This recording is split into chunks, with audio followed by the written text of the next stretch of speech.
Hello. Hello. हाँ बोलिए। हाँ, नमस्कार चाचा। नमस्कार नमस्कार। चाचा, ये जो प्रदर्शन हुआ था 5 अक्टूबर को ममता का, इसके विषय में कुछ आपसे जानकारी चाहिए था, इंटरव्यू के तौर पे। तो 5 अक्टूबर को बिहार राज्य ममता कार्यकर्ता संघ का राज्य स्तरीय प्रदर्शन आयोजित किया गया। जी।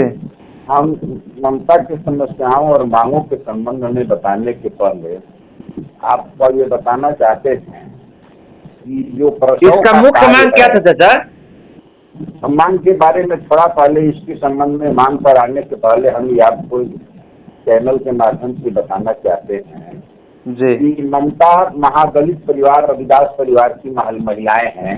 जी। इनकी 10,000 संख्या बिहार में है जो अस्पतालों में काम करती है। जी। इसका मुख्य कार्य है, इसकी एएनएम का महिला कार्यकर्ता का 2 काम है। एक को एंटीनेटल कहा जाता है, एक को पोस्टनेटल कहा जाता है, यानी प्रसव के पूर्व और प्रसव के बाद।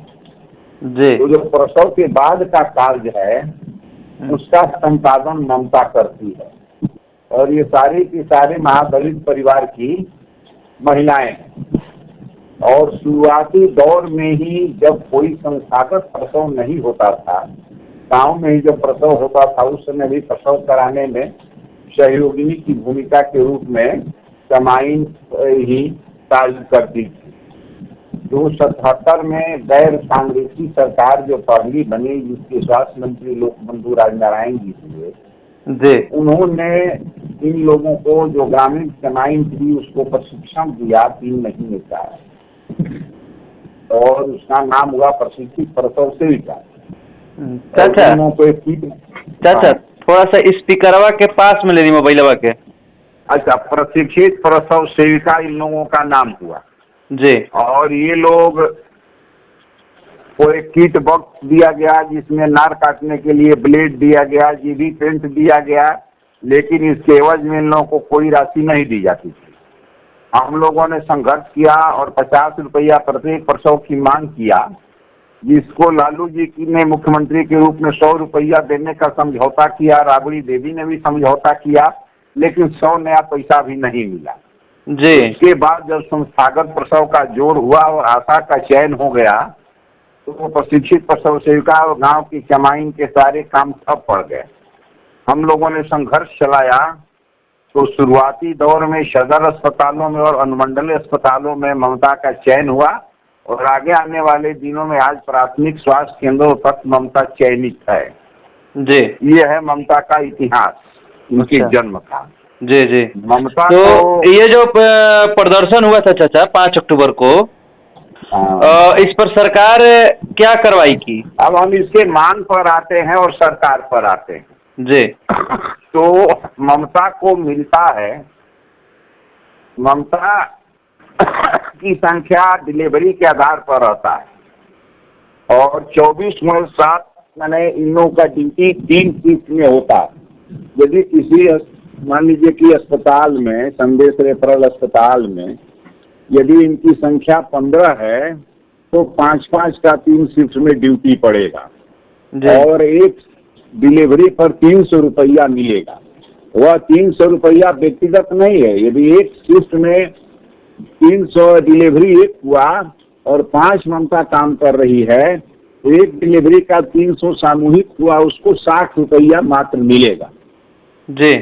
और हमारी 5 अक्टूबर की मुख्य मांग थी कि चूंकि इसका भुगतान ट्रेजरी रूप से होता है, जैसे सरकारी कर्मियों का होता है, इसलिए, और इनका कार्य भी एएनएम का कार्य है, इसलिए इन लोगों को सरकारी सेवक बनाया जाए, और न्यूनतम वैधानिक जो पारिश्रमिक है 26,000 रुपया का भुगतान किया जाए, और सेवानिवृत्ति के पश्चात 10,000 रुपया इनको पेंशन दिया जाए, इनको पहचान के लिए वर्दी दिया जाए, संस्थानों में बैठने उठने के लिए जगह दिया जाए, इनको जो कार्य आवंटित है उसके अलावा जो बेगार के रूप में कार्य कराया जा रहा है, उस बेगार के कार्य कराने पर रोक लगाई जाए, सहित इनकी अन्य मांगों पर हम लोगों ने 5 अक्टूबर को प्रदर्शन किया था, जिसमें करीब 5 से 6 हजार ममता कार्यकर्ताओं ने भाग लिया था। जी।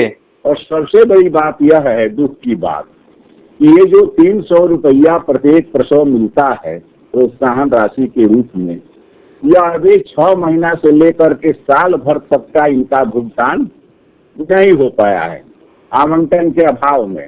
एक तरफ सरकार अनुसूचित जाति जनजाति कल्याण विभाग के तहत आपको महादलित विकास मिशन गठित करके और विकास मित्र की बहाली करके महादलितों का विकास करने की बात कहती है। अभी दशहरा में सरकारी कर्मचारियों का अक्टूबर महीना में ही वेतन नवंबर के बजाय दे रही है, तो दूसरी तरफ महादलित परिवार के महिलाओं का 1 साल से उनके प्रोत्साहन राशि को रोक करके रखना, उनको जो भूखे मारने की साजिश की जा रही है, इसका विरोध किया गया था उसी प्रदर्शन के माध्यम से। हेलो जी जी चाचा, यही हमारी उस दिन की मुख्य मांगे थी।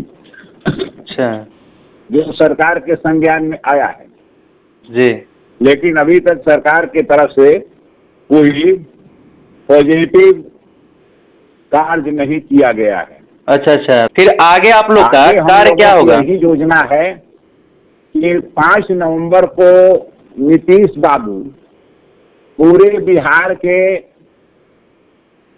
महादलितों का जो है बाबा साहेब भीमराव अम्बेडकर के नाम पर एक कन्वेंशन सम्मेलन करा रहे हैं जी। कहाँ पर? 6 नवंबर को हम कहाँ पर? सरकार को आईना दिखाते हुए ये प्रत्येक जिला के सिविल सर्जन के समक्ष हम प्रदर्शन करेंगे।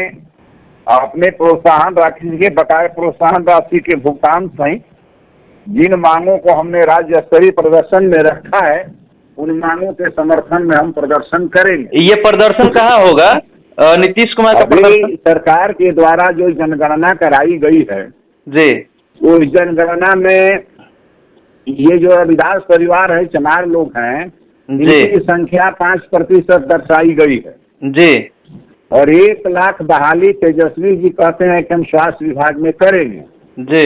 1 लाख का 5% हुआ 20,000 जी, और इनकी संख्या है 10,000। तो ये 10,000 की स्वास्थ्य जो सेवा नियमित कर दिया जाए, नियमित बहाली किया जाए। और तेजस्वी जी ने चुनाव प्रचार के दौरान कहा था कि ममता की सेवा नियमित करेंगे। रविदास जयंती के दिन घोषणा किया था इन्होंने कि हम ममता की सेवा नियमित करेंगे। तो उनके द्वारा किए गए वादे को याद दिलाते हुए हम ये कहना चाहते हैं कि अविलंब इनकी सेवा का सरकारीकरण किया जाए। जी, ये नीतीश कुमार कहाँ पर कार्यक्रम करेंगे और आपका प्रदर्शन कहाँ पर होगा? अच्छा, नीतीश कुमार कार्यक्रम कहाँ करेंगे इसकी हमको जानकारी नहीं है, लेकिन ये आप देख रहे हैं कि अशोक चौधरी के नेतृत्व में जो है घूम रहा है लोग, और कार्यक्रम 5 नवंबर को होने वाला है। अब ये कहाँ करेगा? बापू सभागार में करेगा या कहीं करेगा? सरकारी कार्यक्रम है, तो इन लोगों को तो कोई पैसा लगना है नहीं, चाहे कृष्ण मेमोरियल हॉल हो, बापू सभागार, किसी का उपयोग कर सकते हैं ये लोग। और आपका प्रदर्शन कहाँ होगा?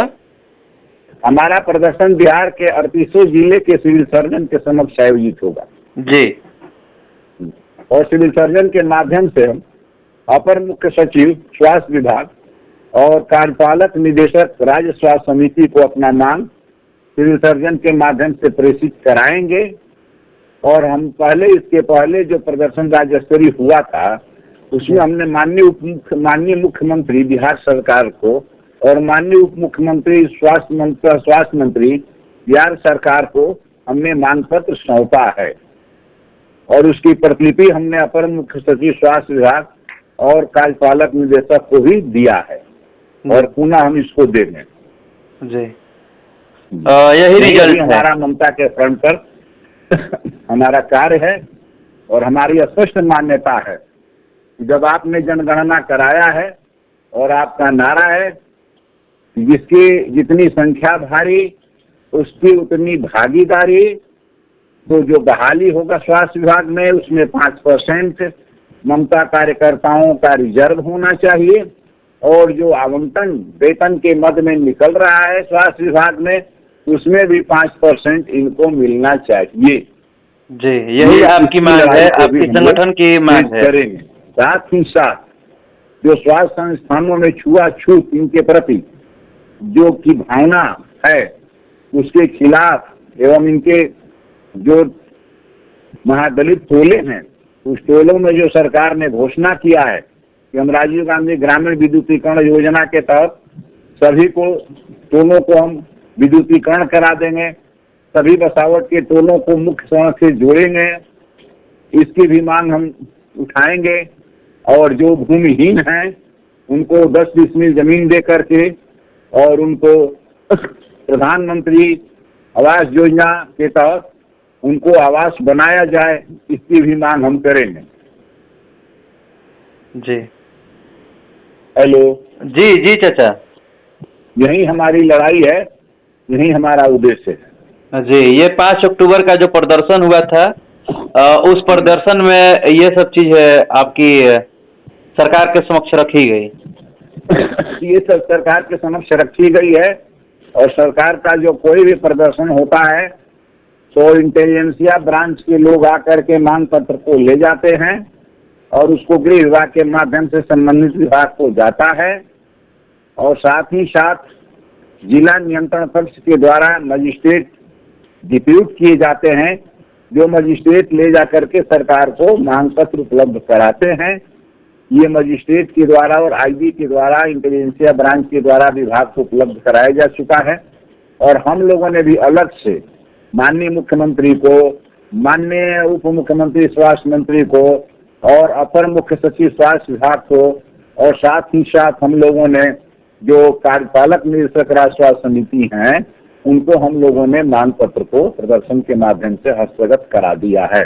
लेकिन अभी इसकी दिशा में सरकार की तरफ से कोई कार्रवाई नहीं हो रही है, इसलिए हम लोग 6 नवंबर को पुनः सिविल सर्जन के यहाँ प्रदर्शन करेंगे और अपने मांग को सरकार के यहाँ भिजवाएंगे। जी, चलिए बहुत बहुत धन्यवाद चाचा। जो मैं कॉल किया था इंटरव्यू के लिए, आपने जानकारी दी है। तो इस ऑडियो कॉल को मैं अपने YouTube पे चढ़ा सकता हूँ? निश्चित निश्चित निश्चित चढ़ा सकते हैं। ओके, ठीक है चाचा। ओके, प्रणाम। प्रणाम।